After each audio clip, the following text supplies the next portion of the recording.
Assalamualaikum warahmatullahi wabarakatuh. Perkenalkan kami dari kelompok 10 mata kuliah metode kuantitatif. Pada kesempatan ini kami akan menjelaskan mengenai analisis cluster. Anggota kelompok kami terdiri dari Anissa Azahra, saya sendiri Arinda Gibi, dan Muhammad Jidan. Analisis cluster. Analisis cluster adalah teknik multivariat yang mempunyai tujuan utama untuk mengelompokkan objek-objek berdasarkan karakteristik yang dimilikinya. Analisis cluster mengklasifikasi objek sehingga setiap objek yang memiliki sifat yang mirip akan mengelompokkan ke dalam suatu cluster yang sama. Secara logika, cluster yang baik adalah cluster yang mempunyai dua hal. Yang pertama ada homogenitas atau kesamaan yang tinggi antar anggota dalam suatu cluster. Dan yang kedua ada heterogenitas atau perbedaan yang tinggi antar cluster yang satu dengan cluster yang lainnya. Hasil dari analisis cluster dipengaruhi oleh objek yang diklusterkan, ubah yang diamati, ukuran kemiripan jarak yang dipakai, skala ukuran yang dipakai, serta metode pengklusteran yang digunakan. Untuk melakukan proses analisis cluster ini, ada asumsi yang harus terpenuhi, yaitu sampel yang diambil harus benar-benar dapat mewakili populasi yang ada atau representative of the sample, dan multicollinearitas. Sedangkan asumsi lainnya yang biasanya dilakukan pada analisis multivariat tidak perlu dilakukan, seperti uji normalitas, uji linearitas, dan uji heteroskedastisitas. Lalu ada cluster non-hierarki. Metode cluster non-hierarki menempatkan objek-objek ke dalam cluster sekaligus sehingga terbentuk sejumlah cluster tertentu. Langkah pertama adalah memilih sebuah cluster sebagai inisial cluster pusat dan semua objek dalam jarak tertentu ditempatkan pada cluster yang terbentuk. Kemudian memilih cluster selanjutnya dan penempatan dilanjutkan sampai semua objek ditempatkan. Objek-objek bisa ditempatkan lagi jika jaraknya lebih dekat pada cluster lain daripada cluster asalnya. Metode ini berkaitan dengan K-means clustering, dan ada 3 pendekatan yang digunakan untuk menempatkan masing-masing observasi pada satu cluster. Yang pertama ada metode sequential threshold, yang kedua metode parallel threshold, dan yang ketiga ada optimization. Tahapan K-means cluster. Wahida 2010 menjelaskan tahapan dalam algoritma K-means clustering sebagai berikut. Yang pertama, menentukan jumlah cluster. Yang kedua, melakukan standarisasi data, yaitu transformasi ke bentuk z-score jika terdapat perbedaan ukuran satuan yang besar pada data antar variabel. Yang ketiga, menentukan nilai centroid untuk awal iterasi secara acak. Yang keempat, menghitung Euclidean distance untuk mengetahui jarak antara titik centroid dengan titik tiap objek. Yang kelima, mengelompokkan objek dalam menentukan anggota cluster dengan menghitung jarak minimum objek. Dan yang terakhir, kembali ke tahap 2, melakukan repetisi sampai diperoleh nilai centroid tetap dan anggota cluster tidak berpindah ke cluster yang lain. Selanjutnya akan ada praktek SPSS yang akan dijelaskan oleh rekan saya.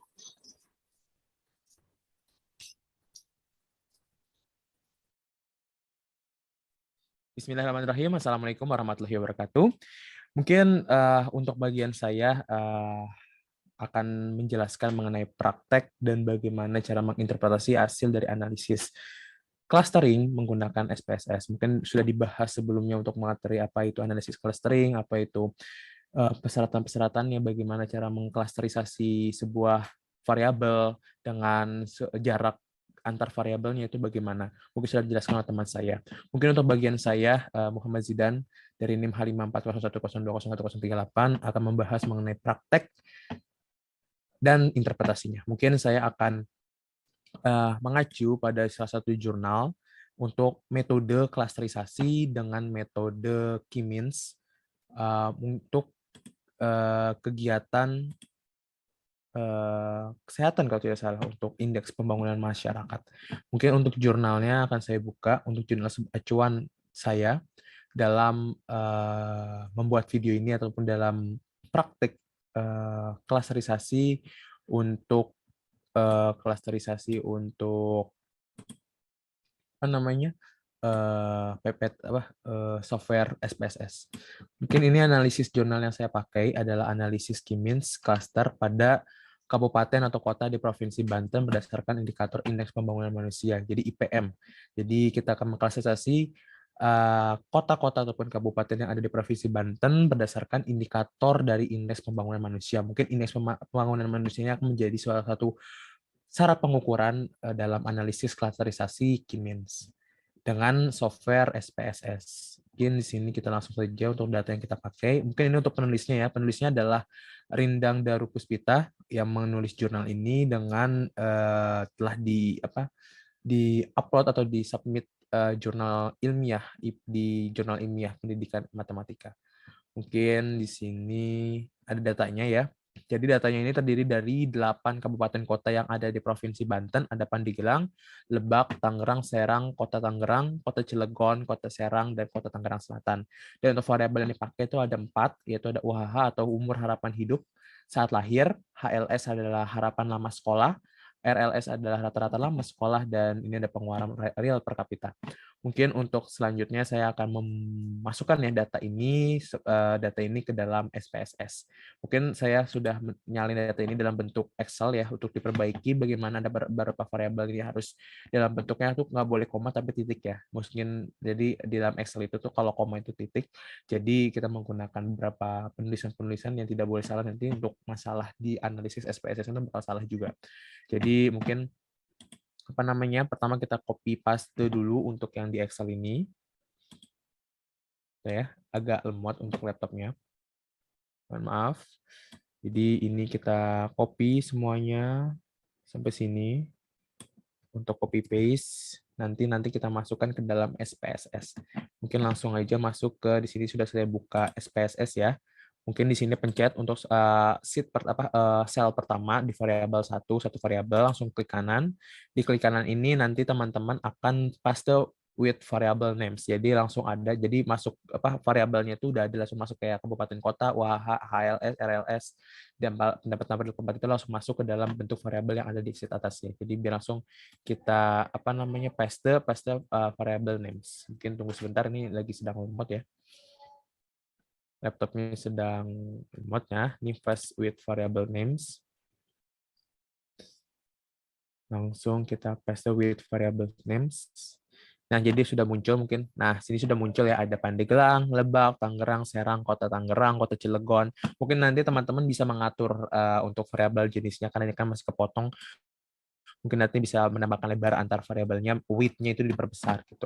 Jadi yang tadinya width 8 bisa menjadi wide atau lebarnya itu bisa menjadi 40, 50. Jadi biar nanti tulisan dari variabel name-nya ini bisa tidak terpotong. Mungkin saya langsung skip aja, langsung ke variabel view. Nah, di sini variabel view teman-teman bisa melihat di sini ada measure. Jadi di sini kan masih unknown, jadi tidak diketahui untuk yang variabel HLS, RLS, dan pendapatan per kapita. Jadi teman-teman langsung bisa mengubah unknown ini menjadi scale, semuanya menjadi scale untuk bisa nanti kita bisa analisis variabel-variabelnya. Kalau sudah seperti ini dan kabupaten kan karena dia tidak bisa diukur dengan angka ya, jadi hanya nama kabupaten kota. Jadi kita bentuknya itu datanya sebagai nominal, karena nominal itu adalah data yang tidak bisa diperingkatkan, tidak bisa diurutkan, tapi data yang emang benar-benar data yang bisa berdiri sendiri gitu. Jadi kagak ada peringkatan. Beda dengan ordinal. Jadi teman-teman bisa mungkin udah tahu mungkin data nominal dan ordinal. Mungkin kita langsung saja ke untuk analisis, lanjut ke data view. Data view nanti langsung masuk ke menu di atas ada namanya analyze. Nah, di sini nanti di analyze ini teman-teman pencet analyze. Jadi dalam uji K-means, analisis cluster itu analisis pertama yang harus kita lakukan adalah deskriptif statistik, biar kita mengetahui setiap variabelnya itu bagaimana mean-nya, mediannya, standar deviasinya, min-nya, max-nya, dan kita lihat deskriptif. Tapi kalau untuk pada saat ini tuh saya hanya menggunakan min, max, sama minimum, maksimum, sama rata-rata, dan standar deviasi untuk dalam pengukuran pengukuran deskriptif, statistik deskriptif. Mungkin ini agak loading ya. Dari sini nanti teman-teman udah mencet deskriptif dari yang analyze, deskriptif, nanti masuk ke deskriptif atas, pindahkan semua variabel ke sebelah kanan, variabel S. Jadi semua dipindahkan untuk nanti kita bisa mengstandarisasi. Nah, untuk teman-teman kalau mau menentukan nggak min max terus ada standar deviasi, ada yang lain-lain, itu bisa teman-teman langsung masuk option.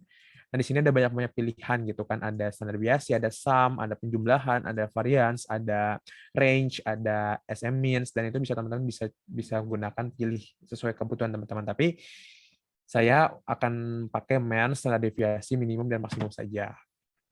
Langsung continue, langsung save standarisasi value as a variable, baru oke. Nanti akan keluar hasilnya. Mungkin ini agak lama ya kalau loading. Nah, ini untuk hasilnya. Untuk hasil deskriptif variabelnya, statistik deskriptifnya. Seperti itu. Dan di sini lagi di processing ya. Dan di sini lihat daftar deskriptif statistiknya, nanti kita samakan dengan yang ada di PPT. Mungkin nanti kita lihat bagaimana cara menginterpretasi masing-masing hasil pengolahan data. Mungkin kita langsung balik saja ke unit ke selnya. Nah, di sini selnya ini teman-teman bisa lihat ada yang namanya variabel J, HLS, J, UHH, J, RLS, dan J pengeluaran per kapita. Nah, ini J-score ini adalah pilihan terbaik dari variabel. Jadi, di dalam variabel ini kan variabel awal yang HLS, RLS, UHH, dan pengeluaran per kapita ini kan variabel pertama. Terus diolah, maka menghasilkan variabel yang terbaik. Makanya nanti untuk dalam key means ini, jadi gunanya statistika deskriptif ini untuk mengolah variabel awal untuk bisa diolah lagi menggunakan key means. Jadi inilah yang akan dipakai untuk dalam analisis key means, itu pakai menggunakan G-score. G-score itu adalah optimalisasi dari atau standarisasi dari variabel sebelumnya. Contohnya kayak HLS, RL, sama UH, dan pengeluaran per kapita itu distandarisasi, maka menggunakan statistik deskriptif dan menghasilkan namanya G-score. Nanti G-score ini akan dianalisis menggunakan key means. Nah, di sini teman-teman bisa langsung ke analyze, langsung ke classify, langsung ke key means cluster. Jadi nanti di key means cluster ini yang kita pakai bukan variabel lama, jadi ini kita biarkan saja, kita pakai yang G-score-nya saja. Dipindahkan ke variabel untuk yang semua G-score, yang ada G-score-nya, karena ini udah distandarisasi, dan untuk kabupaten kotanya dimasukkan ke label cases, karena ini sebagai variabel sebagai yang ditentukan ya, yang variabel terikatnya. Masuk ke iterate, kita ambil 10 iterasinya. Terus save-nya kita menggunakan saya ingin ini ya, ingin ada cluster membership sama jarak antar klasternya dengan titik senternya, titik pusat klasternya. Langsung ke continue, terus ke option. Option ini nanti saya mau ada ANOVA sama ada cluster information for each case. Ini artinya itu masing-masing cluster itu berapa jumlahnya, ini bakal ada di cluster information for each case. Langsung ke continue. Untuk yang number clusternya 3, saya ingin bentuk 3. Ini opsional ya, bisa 4, bisa 5, tergantung teman-teman mau pemanggilan cluster itu seperti apa. Tapi saya akan acuan dari jurnal yang ada di PPT, saya menggunakan 3 cluster, langsung di-oke-kan. Akan muncul di bawah dari analisis deskriptif ini. Jadi enaknya untuk software SPSS ini tinggal diketik, tinggal dipilih apa aja mau output hasil analisisnya seperti apa, nanti akan ada pengeluaran langsung. Di sini ada namanya ada initial cluster centers, terus ada iteration history, cluster membership, ada final cluster centers, ada distance between final cluster centers, terus ada ANOVA, ada number of cases in each cluster. Nah, mungkin ini akan saya bahas untuk interpretasinya dengan perbandingannya dengan PPT ya. Nah, di sini ada teks analisis deskriptif statistik. Mungkin teman-teman kita bisa bandingkan dengan namanya deskriptif statistik yang ada di pengolahan, mungkin sama ya. Di sini UHH itu minimumnya adalah 4,64, mungkin di di sininya tuh ada 4,64 ya, berarti sama. Jadi pada tahap ini data dianalisis secara deskriptif untuk mengetahui jumlah sampel, minimum, maksimum, rata-rata, dan standar deviasi sebelum diukur dan distandarisasi untuk mengetahui J-score setiap variabelnya. Jadi hasil output dari statistik deskriptif ini akan secara otomatis menghasilkan variabel yang telah terstandarisasi dengan bentuk J-score. Nah, di sini bisa dilihat dari output quick cluster-nya. Ini ada tahap ini tuh tahap initial cluster ya. Tahap yang dimana tidak berpengaruh pada nanti untuk pada proses proses klasterisasi, tapi ini bisa menggambarkan bagaimana setiap variabel yang telah terstandarisasi itu dibagi menjadi 3 klaster. Jadi ada pembagiannya masing-masing variabel yang terstandarisasi. Nah, di sini ada iteration history yang mungkin lebih penting ya, ini mungkin dilewatkan karena ini tidak berpengaruh dalam pengolahan data. Analisis data langsung ke iteration history. Dan di dalam iteration history ini ada tulisan ya, di sini ada the current iteration is true, the minimum distance between initial center is 2465. Jadi diketahui proses iterasi dilakukan sebanyak 2 kali untuk memperoleh klaster yang tepat dalam pengelompokan 8 kabupaten kota, serta jarak minimum antar pusat klaster berdasarkan hasil iterasi itu ada 2,465. Jadi di sini ada jarak antara pusat dengan klasternya. Dan di sini ada output final cluster center. Jadi ini adalah nilai pusat akhir ya, yang dimana kalau misalkan hasil dari final cluster centernya ini kalau positif berarti dia di atas rata-rata, dan kalau misalkan negatif T-score-nya itu berarti di bawah rata-rata keseluruhan. Dan di sini bisa teman-teman baca untuk output final cluster centernya masing-masing variabel masing-masing cluster itu menjelaskan seperti apa dalam variabel itu masuknya ke kabupaten itu masuknya ke indikator cluster berapa. Misalkan kelas 1 berisi dengan rata-rata indikator penyusun IPM rendah, kelas 2 itu IPM-nya sedang, kelas 3 itu IPM-nya tinggi, indeks pembangunan manusianya tinggi. Mungkin ini output ANOVA, mungkin teman-teman bisa baca dan mungkin bisa kita bandingkan juga dengan sebelumnya, mungkin sama ya. Untuk ANOVA, signifikannya berapa gitu, yang paling signifikan itu berarti pengeluaran real per kapita karena dia mendekati 0. Karena kalau signifikan itu tuh 0,00 kalau tidak salah. Untuk signifikansi sebuah pengukuran. Terus lanjut ke nih, ada jumlah yang tadi saya sebutkan di awal, ada yang namanya number cases in each cluster. Nah, di sini tuh teman-teman bisa melihat berarti di sini ada pembagian 3 klaster. Jadi dari masing-masing klaster itu ada berapa jumlah anggotanya. Kan tadi kan ada 8 kabupaten kota. Kita jumlahkan berarti satu klaster ini ada 3 kabupaten kota yang masuk dalam klaster 1 atau klaster yang IPM-nya rendah. Terus ada yang 3 kabupaten kota yang masuk ke klaster 2 yang IPM atau indeks pembangunan manusianya itu sedang. Dan ada 2 kabupaten kota yang masuk ke klaster 3 yang IPM-nya tinggi. Ini adalah penentuan jumlah klasterisasi. Jadi ada jumlah validnya 8. Ada 8 kabupaten kota yang masuk ke dalam 3 klaster ini. Jadi sesuai dengan apa yang ada di PPT dan sesuai dengan pengukuran di jurnal. Ini komposisi klasternya. Jadi di sini untuk yang klaster membership ini gunanya untuk apa? Untuk bisa memasukkan yang mana sih? Yang tadi kan sudah dijelaskan. Setiap klaster itu ada jumlah kota kabupaten yang masuk dalam klaster itu. Nah, ini menjelaskan siapa aja kabupaten kota mana aja yang masuk ke klaster itu. Pandeglang masuk ke dalam klaster 1 atau IPM-nya rendah, Lebak juga sama, dan Serang itu juga sama yang IPM-nya rendah dengan jarak antara klaster dengan titik pusatnya itu yang ada, mungkin teman-teman bisa dilihat ya. Di sini ada Tangerang. Tangerang itu ada di masuk klaster kedua dengan IPM-nya sedang, indeks pembangunan manusianya sedang, dan Cilegon, kota Cilegon. Dan untuk yang tinggi itu tuh yang klaster 3 itu ada kota Tangerang sama kota Tangerang Selatan yang IPM indeks pembangunan manusianya itu tinggi dengan jarak antara titik pusat klaster dengan klasternya itu seperti ini. Mungkin itu yang dapat saya jelaskan ya, mungkin untuk kita bisa lihat di PPT untuk interpretasinya, dan kesimpulan teman-teman bisa lihat ya, yang tadi IPM rendah itu kabupaten mana aja, Lebak yang tadi saya sudah bilang, yang bisa dilihat dari cluster membership itu masuk ke dalam cluster, terus dan yang IPM tingginya ada kabupaten kota apa aja.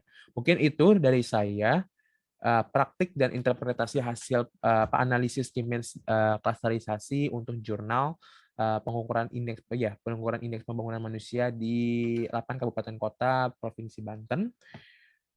Mungkin cukup sekian, kurang lebihnya mohon maaf. Wabillahi taufiq wa hidayah. Wassalamualaikum warahmatullahi wabarakatuh.